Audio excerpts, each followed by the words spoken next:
no? Aalisin ko ito.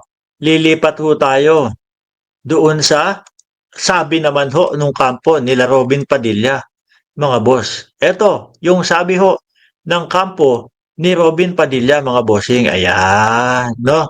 Medyo lalakihan ko lang ho, mga kababayan, at napakaliit at hindi ko mabasa. Ayan oh, sabi oh, lakihan ko. On August 13, 2025, even before the investigation conducted by the Office of the Sergeant at Arms, OSA, the office commend an initial internal investigation regarding media reports allegedly linking Miss Nadia Montenegro on the same day. She was directed to take a leave of absence effective immediately. Eh bakit naman? Bakit? Baka ano, uy, naku. Baka hindi, ito sa akin ho, mga bossing, iniisip ko lang ho ito. Eh baka ang iniisip nila, uy, naku, uy, mag-leave ka na. Baka mamaya biglang magka-random text, random drug test pa. Makita agad, yari, sabit tayong lahat dito. Di ba? Hindi kaya ganun. Oh, hindi ko kayo pinagbibintangan na ano, na gumagamit. Bakit biglang nag-leave? Di ba? Sabi ko nga ho sa inyo, kung ako ang lalagay sa sitwasyon, ang sasabihin ko, naku, pinagbibintangan niyo ako o iniisip niyo na gumagamit ako. Tara, hali kayo. Gawin na natin ito. Tapusin natin agad-agad para ano, para wala na kayong iniisip sa amin. Di ba? Para wala kayong iniisip sa amin.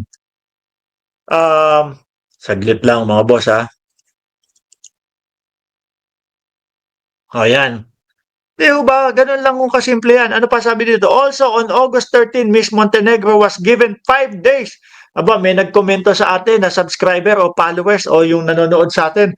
Ang sinasabi ay, ano yan eh. Kasi 1 week lang ang kailangan para malusaw na sa katawan niya yung pinaka um, yung pinaka chongke. Oh, di ba? 5 days, sakto until August 18. Baka pagbalik, baka matapang na.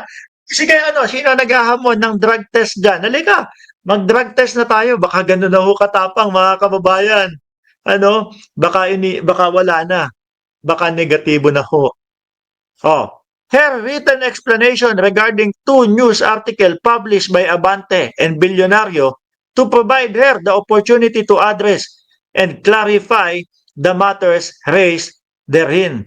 Subsequently, upon receipt of the incident report from the OSA on August 14, 2025, Ms. Montenegro was likewise given 5 days or until August 19 to submit her explanation in response and said report. The office shall take the appropriate action upon review and evaluation on her submission. Agadin nyo na, no? Agadin nyo na. Yung tipo bang mag-ano na agad, ano tawag dyan? Mag-drug test na agad, magkaalaman. Baka isipin pa nung ibang mga Pilipino, nako po, pinalipas yung ilang araw bago magpa-drug test tapos clear na. Di ba, mga bossing? Oh, galing ano? Asa na ako? Hindi, sinulat ko kasi sabi ko nga sa inyo, lahat to mabilisan eh. Tatapusin natin to sa loob ng 1 oras, mga kababayan eh. Nasa na? O, pinag-leave ni Binoy. No? Pinag-leave mo ba, Binoy? O nag-leave talaga siya? Pero hindi. Sabi ko nga sa inyo, nung tumunog na yan, dapat ang ginawa nyo, nirekta nyo na.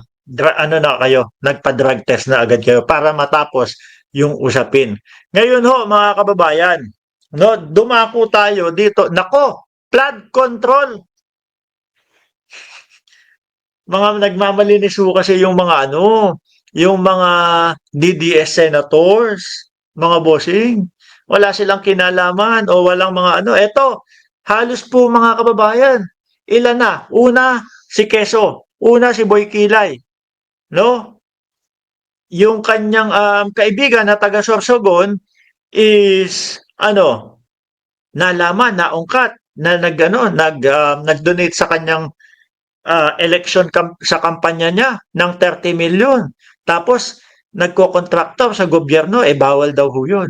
Pangalawa, kay Boy Dila, kay Joel Villanueva. 20 million naman, nag-donate sa kanya, yung isang kontraktor din ng government.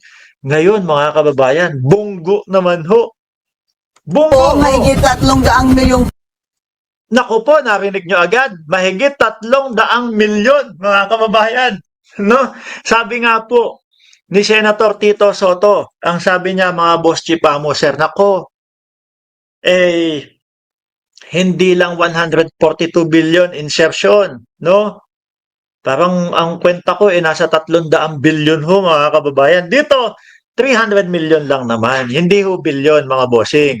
Pakinggan nyo ho, mga kababayan. pagkala ng resibo, mahigit 300 milyong piso umano ng flood control projects na kuha ng kaanak ni Senator Bongo. Uy, akala ko ba yung mga yung mga senador, walang mga kakilalang mga kontraktor. Parang yun yung narinig ko kay Boy Dila.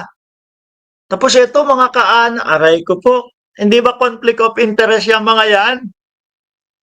Unti-unti yata kayong nahuhuli, unti-unti kayong nalalaman. Narito ang exclusive agenda report. Siyempre ho, mga kababayan, no? Kung iisipin mo na lang, kaanak.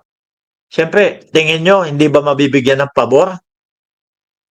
Yung kontraktor na yon. Pero kapatid yata, kung di ako nagkakamali, pakinggan natin yung report. Hannah T. 5 flood control projects sa Davao del Sur ang napunta sa Alfrego Builders and Supply. Alfrego Builder and Supply. Ayon sa listahan mismo ni PBBM, ang Alfrego, pagmamayari ng half-brother ni Senator Bongo. Kapatid sa labas ni Bongo, mga kababayan. Akala ko ba, wala kayong mga kakilalang mga kontraktor sa Senado. Base sa listahan ng sumbong sa Pangulo.ph, Alam nyo mga bossing, maputol ko lang ho. Lalo ho ngayon, lumalakas yung sigawan ng mamamayang Pilipino, nabuwagin yung Senado kung ganito at ganito lang ang malalaman natin. Tuloy ko na ho. 2023 natapos ang 2 proyekto, 2024 naman ang 3 rito. In total, lagpas 326 million pesos ang halaga Dami ang total na naging proyekto ng mga ng mga ng flood control projects na hinawakan ng kumpanya. Base sa pag-aaral ng Bilyonaryo News Channel, madalas bahain ang Kalinan tuwing masama ang panahon. Doon constructed ang majority ng nasabing projects ng Alfrego sa Davao del Sur. Una nang na-flag ang nasabing kumpanya noong 2018, kabilang ang CLTG Builders na pagmamayari naman daw ng ama ni Go.